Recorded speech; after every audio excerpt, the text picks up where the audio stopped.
নমস্কার। কেমন আছেন সবাই? আশা করি সবাই খুব ভালো আছেন। রান্না ভালোবাসিতে সবাইকে স্বাগত জানাই। আরো একটা নতুন রেসিপি নিয়ে আজকে আমি এসে গেছি। আজকে আমার রেসিপিতে থাকছে মেথি শাক। কত সহজে আমরা মেথি শাক রান্না করে নিতে পারি, আজ সেটাই দেখব। খুব সহজে খুব কম উপকরণে রান্না করব, কিন্তু স্বাদ হবে অসাধারণ। কড়াইতে তেল দিয়ে দেব। তেল দিয়ে তেল গরম করে এই যে ডুমো ডুমো করে কেটে রাখা বেগুনগুলো এইভাবে একটু ভেজে নেবেন, কেমন?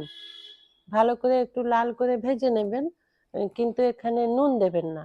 নুন দিলে কি হবে বলুন তো? বেগুনটা নরম হয়ে যাবে। নরম মানে ভাজতে ভাজতেই খুব বেশি নরম হয়ে যাবে। সেই জন্য এখানে নুন দেবেন না। একটু ভালো করে লাল লাল করে এটা ভেজে নেবেন। তারপর এটা যখন বেশ একটু ভালো করে লাল লাল করে ভাজা হয়ে যাবে, তখন সেটা তুলে নিতে হবে।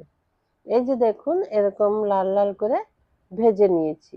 এর বেশি খুব বেশি লাল করে ভেজে নেবেন না। এখন বেগুনটা তুলে নিতে হবে। চলুন, এবার আমরা কি করব সেটা দেখে নেওয়া যাক। তার আগে আপনাদের বলছি, আপনারা যারা আমার ভিডিওটা দেখছেন তারা প্লিজ একটা লাইক দিয়ে ভিডিওটা কন্টিনিউ করুন। এবার তেলের মধ্যে ফোড়ন দিলাম। ফোড়নে কি দিলাম বলুন তো? কালো জিরে দিয়েছি 1/2 চামচ, আর 2 টো গোটা শুকনো লঙ্কা দিয়েছি। ওটা একটু ভালো করে ভেজে নেব। ওখান থেকে বেশ সুন্দর একটা সুগন্ধ বেরিয়ে আসবে। তখন ওখানে সরু সরু করে কেটে রাখা আলুগুলো দিয়ে দেব। আলুগুলো দিয়ে একটু নাড়াচাড়া করব, কিন্তু এখানে আলু খুব বেশি লাল করে ভাজবো না। হালকা করে আলুটা ভেজে নিতে হবে। বেশ একটু হালকা করে এইভাবে আমরা ভেজে নেব আলুটা। তারপর এখানে যা ব্যবহার করব সেগুলো দিয়ে দেব, কিন্তু খুব বেশি মশলা এখানে ব্যবহার করব না। খুব বেশি না, মশলাই ব্যবহার করব না। সামান্য পরিমাণে হলুদ দিয়ে দিলাম। খুব বেশি হলুদ দিয়ে দেবেন না। শাক রান্না করব, শাকের বেশ একটা সুন্দর সবুজ সবুজ কালার থাকবে, তবেই বেশ সুন্দর লাগে, তাই না? সেই জন্য আলুর মধ্যে অল্প একটু হলুদ দেওয়ার পর জল দিয়ে দেব। জলটাও খুব বেশি দেবেন না, অল্প করেই জল দেবেন আলুটা সেদ্ধ হয়ে যাওয়ার জন্য। তারপর কয়েকটা কাঁচা লঙ্কা দিয়ে দিলাম।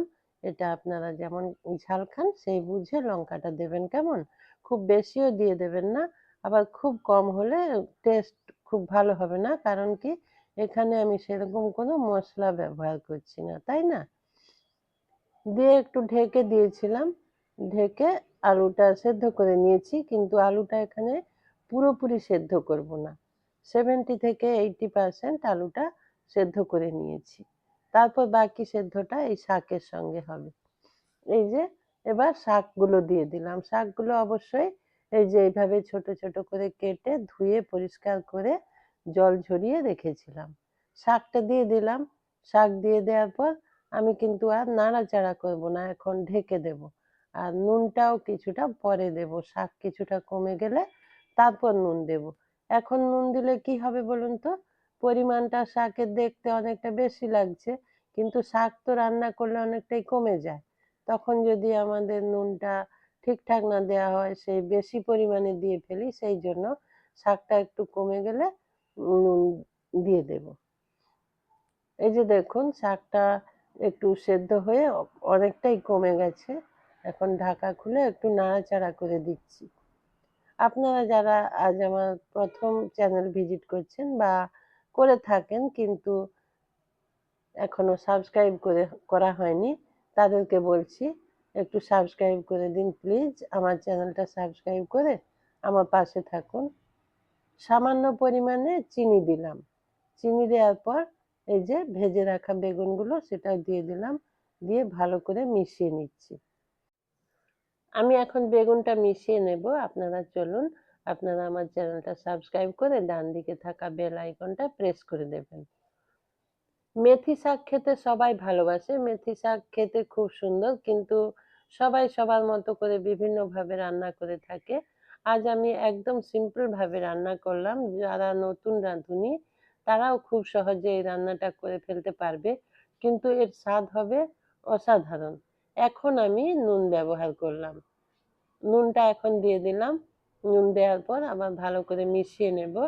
এখন শাকের পরিমাণ ঠিকঠাক হয়ে গেছে সেদ্ধ হয়ে, তারপর বেগুন সবকিছু দিয়েছি, সেই জন্য আমি এখন নুনটা দিলাম। আপনাদের আমার রেসিপি যদি ভালো লেগে থাকে তাহলে লাইক, কমেন্ট, শেয়ার করতে ভুলবেন না। চ্যানেলটা সাবস্ক্রাইব করে আমার পাশে থাকবেন। আর এইভাবে মেথি শাক রান্না করে খাবেন। যদি ভালো লাগে অবশ্যই আমাকে কমেন্ট করে জানাবেন। আপনারা এতক্ষণ আমার সঙ্গে ছিলেন, সেই জন্য সবাইকে আমার অসংখ্য ধন্যবাদ আমার পাশে থাকার জন্য। সবাই ভালো থাকবেন, সবাই সুস্থ থাকবেন। নমস্কার।